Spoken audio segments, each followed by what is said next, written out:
बिस्मिल्लाहिर्रहमानिर्रहीम इय्याका नअबुदु व इय्याका नस्तईन। सबसे पहले तो मैं सिर्फ इतना कहना चाहूँगी कि पीटीआई को इन केसेस में उलझाकर हर रोज़ हमारे कारकुनों को, हमारे लीडरान को अदालतों के चक्कर लगवाकर आप क्या पैगाम देना चाहते हैं? एक तरफ आप ये कहते हैं कि इस वक्त एक पेज पर आने की ज़रूरत है, इस वक्त यकजहती दिखाने की ज़रूरत है। दूसरी तरफ आप वो शख्स जिसे आपने 630 दिनों से जेल में बंद करके रखा हुआ है और जो इस पूरी कौम को एक पेज पर ला सकता है, उसका आज भी आपने ट्रायल जेल से कैंसिल कर दिया ताकि उसका कोई पैगाम बाहर अवाम तक ना पहुंच सके। खुद आप कोई जवाब इंडिया को मुंह तोड़ नहीं दे सके। आज भी वजीर आज़म इमरान खान के 2019 वाले सारे क्लिप सोशल मीडिया पर शेयर हो रहे हैं और वही मर्दे हक इंडिया को मुंह तोड़ जवाब दे रहा है। मैं ये जो फॉर्म 47 की अर्दली हुकूमत है उनसे सिर्फ इतना कहना चाहूँगी, सिर्फ ये सोच के ही इंडिया को जवाब दे दें कि सामने पीटीआई के कारकुन खड़े हैं या आप वजीर आज़म इमरान खान के लिए कोई पैगाम रिकॉर्ड करा रहे हैं, क्योंकि हमारे लिए तो आपकी प्रेस कॉन्फ्रेंसेस भी बैक टू बैक हो सकती हैं, हमारे लिए तो आपकी हर स्टेटमेंट और हर तरह का इल्ज़ाम लग सकता है। लेकिन जब से इंडिया ने पाकिस्तान पर इल्ज़ाम लगाया है, ना उनको वो जवाब दिया जा रहा है जो 2019 में दिया गया था और ना उनको कोई ऐसा सख्त पैगाम दिया जा रहा है। तो मैं as a PTI chief organiser अपने हमसाया मुल्क को ये जवाब देना चाहती हूँ कि हम सोचेंगे नहीं, हम रिटालिएट करेंगे इंशाअल्लाह ताला, क्योंकि हम पाकिस्तान के साथ खड़े हैं, पाकिस्तानी कौम के इस्तेहकाम के लिए, मुल्क के इस्तेहकाम के लिए। वही जवाब इंडिया को मिला था जो 2019 में वजीर आज़म खान ने दिया था। पाकिस्तानी कौम मुत्तहिद होती है जब बात आती है पाकिस्तान की सालमियत पर, लेकिन पाकिस्तानी कौम को मुत्तहिद करने वाला कैदी नंबर 804 है, जो पाकिस्तान खान भी है, चारों सूबों की आवाज़ भी है। तो फैसला कर लें, क्योंकि हम तो पाकिस्तान के साथ खड़े हैं। अब इस अर्दली हुकूमत ने फैसला करना है कि अंदरूनी लड़ाई लड़नी है या अरबाब इख्तियार ने ये फैसला करना है कि अंदरूनी लड़ाई लड़नी है या सरहदों पर मुकाबला करना है। क्योंकि जब बात मुल्क की सालमियत की आएगी तो पीटीआई, वज़ीर आज़म खान और हम सब आपको सर अव्वल दस्ते के तौर पर नज़र आएंगे। लेकिन बार बार सबसे बड़ी अपोजिशन होते हुए अगर हुकूमत जवाब नहीं दे सकती तो हम जवाब दे सकते हैं, क्योंकि ये न्यूक्लियर चीज़ें हमने कोई पटाखे या फुलझड़ियों के लिए नहीं रखी। हमारे लिए पाकिस्तान का इस्तेहकाम सबसे आगे है और हमसाया मुल्क को ये समझ जाना चाहिए कि पाकिस्तान के ऊपर हम आंच भी नहीं आने देंगे। वो जो मुल्क का वजीर आज़म जेल में बैठा है ना, अवाम उसकी आवाज़ पर लब्बैक भी कहती है और अवाम उसकी बात सुनती भी है, लेकिन जवाब एक ही है, इंतज़ार नहीं करेंगे हम।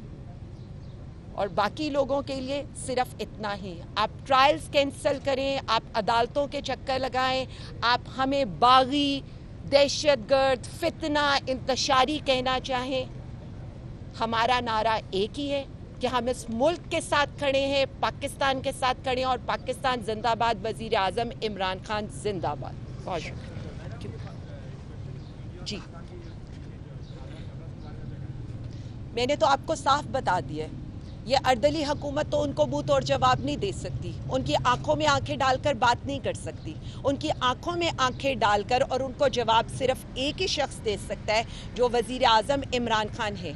इस पर एपीसी कॉल होनी चाहिए थी, अर्जेंट बेसिस के ऊपर वजीर आज़म खान साहब को बुलाकर इस पर बिठाना चाहिए था, एक सियासी इत्तेहाद का मुजाहरा करके दुश्मन मुल्क को ये पैगाम देना चाहिए था कि अगर बात पाकिस्तान की सालमियत की आएगी तो पाकिस्तान अपनी अंदरूनी लड़ाई नहीं आपके साथ लड़ेगा। और बाकी लोगों के लिए हमसे लड़ना छोड़ दें, हमें जबरी गुमशुदा करना छोड़ दें, हमें गिरफ्तारियां करना छोड़ दें, क्योंकि बात पाकिस्तान के इस्तेहकाम की है। सरहदों पर जाने का वक्त आ गया है। बाकी आपसी लड़ाई का फैसला बाद में करेंगे। वैसे तो हमारी कोई लड़ाई नहीं है, हम तो सिविलियन सुपरमेसी के लिए, जमहूरियत के लिए, अदलिया की आज़ादी के लिए, जजेस के वकार के लिए खड़े हैं और खड़े रहेंगे।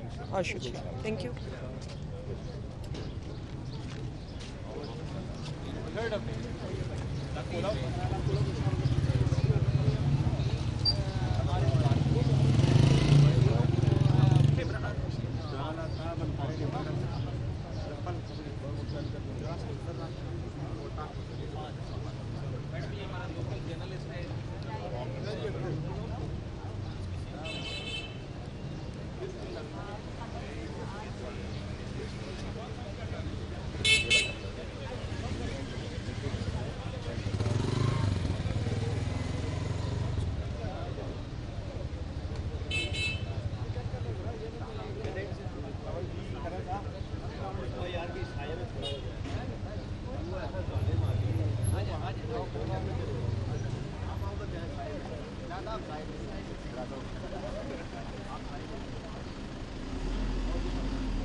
सबसे पहले तो मैं सिर्फ इतना कहना चाहूँगी कि पीटीआई को इन केसेस में उलझाकर हर रोज़ हमारे कारकुनों को, हमारे लीडरान को अदालतों के चक्कर लगवाकर आप क्या पैगाम देना चाहते हैं?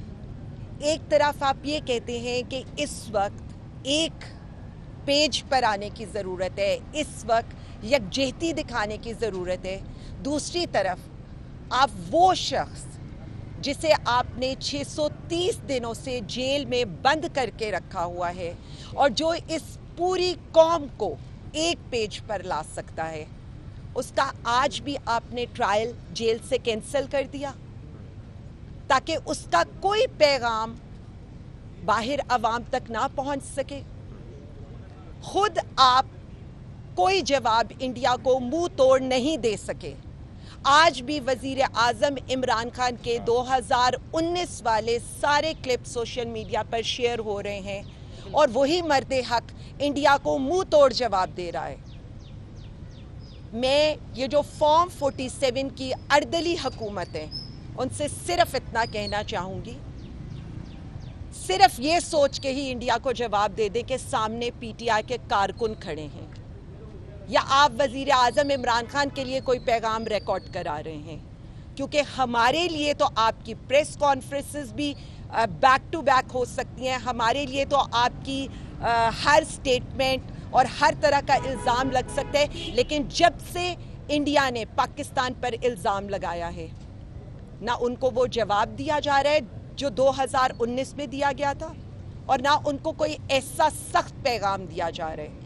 تو میں as a P T I chief organiser اپنے ہمسایہ ملک کو یہ جواب دینا چاہتی ہوں کہ ہم سوچیں گے نہیں, ہم ریٹیلیٹ کریں گے انشاءاللہ تعالی, کیونکہ ہم پاکستان کے ساتھ کھڑے ہیں, پاکستانی قوم کے استحکام کے لیے, ملک کے استحکام کے لیے. وہی جواب انڈیا کو ملا تھا جو 2019 میں وزیر اعظم خان نے دیا تھا. پاکستانی قوم متحد ہوتی ہے جب بات آتی ہے پاکستان کی سالمیت پر, لیکن پاکستانی قوم کو متحد کرنے والا قیدی نمبر 804 ہے, جو پاکستان خان بھی ہے, چاروں صوبوں کی آواز بھی ہے. تو فیصلہ کر لیں, کیونکہ ہم تو پاکستان کے ساتھ کھڑے ہیں. اب اس اردلی حکومت نے فیصلہ کرنا ہے کہ اندرونی لڑائی لڑنی ہے, یا ارباب اختیار نے یہ فیصلہ کرنا ہے کہ اندرونی لڑائی لڑنی ہے یا سرحدوں پر مقابلہ کرنا ہے. کیونکہ جب بات ملک کی سالمیت کی آئے گی تو پی ٹی آئی, وزیر اعظم خان اور ہم سب آپ کو سر اول دستے کے طور پر نظر آئیں گے. لیکن بار بار سب سے بڑی اپوزیشن ہوتے ہوئے اگر حکومت جواب نہیں دے سکتی تو ہم جواب دے سکتے ہیں, کیونکہ یہ نیوکلیئر چیزیں ہم نے کوئی پٹاخے یا پھول جھڑیوں کے لیے نہیں رکھی. ہمارے لیے پاکستان کا استحکام سب سے آگے ہے, اور ہمسایہ ملک کو یہ سمجھ جانا چاہیے کہ پاکستان کے اوپر ہم آنچ بھی نہیں آنے دیں گے. وہ جو ملک کا وزیر اعظم جیل میں بیٹھا ہے نا, عوام اس کی آواز پر لبیک بھی کہتی ہے اور عوام اس کی بات سنتی بھی ہے, لیکن جواب ایک ہی ہے, انتظار نہیں کریں گے ہم. اور باقی لوگوں کے لیے صرف اتنا ہی, آپ ٹرائلز کینسل کریں, آپ عدالتوں کے چکر لگائیں, آپ ہمیں باغی, دہشت گرد, فتنہ, انتشاری کہنا چاہیں, ہمارا نعرہ ایک ہی ہے کہ ہم اس ملک کے ساتھ کھڑے ہیں, پاکستان کے ساتھ کھڑے ہیں, اور پاکستان زندہ باد, وزیر اعظم عمران خان زندہ باد. بہت شکریہ. جی, میں نے تو آپ کو صاف بتا دیا ہے, یہ اردلی حکومت تو ان کو منہ توڑ جواب نہیں دے سکتی, ان کی آنکھوں میں آنکھیں ڈال کر بات نہیں کر سکتی. ان کی آنکھوں میں آنکھیں ڈال کر اور ان کو جواب صرف ایک ہی شخص دے سکتا ہے, جو وزیر اعظم عمران خان ہے. اس پر اے پی سی کال ہونی چاہیے تھی, ارجنٹ بیسس کے اوپر وزیر اعظم خان صاحب کو بلا کر اس پہ بٹھانا چاہیے تھا, ایک سیاسی اتحاد کا مظاہرہ کر کے دشمن ملک کو یہ پیغام دینا چاہیے تھا کہ اگر بات پاکستان کی سالمیت کی آئے گی تو پاکستان اپنی اندرونی لڑائی نہیں آپ کے ساتھ لڑے گا. اور باقی لوگوں کے لیے ہم سے لڑنا چھوڑ دیں, ہمیں جبری گمشدہ کرنا چھوڑ دیں, ہمیں گرفتاریاں کرنا چھوڑ دیں, کیونکہ بات پاکستان کے استحکام کی ہے. سرحدوں پر جانے کا وقت آ گیا ہے, باقی آپسی لڑائی کا فیصلہ بعد میں کریں گے. ویسے تو ہماری کوئی لڑائی نہیں ہے, ہم تو سویلین سپرمیسی کے لیے, جمہوریت کے لیے, عدلیہ کی آزادی کے لیے, ججز کے وقار کے لیے کھڑے ہیں اور کھڑے رہیں.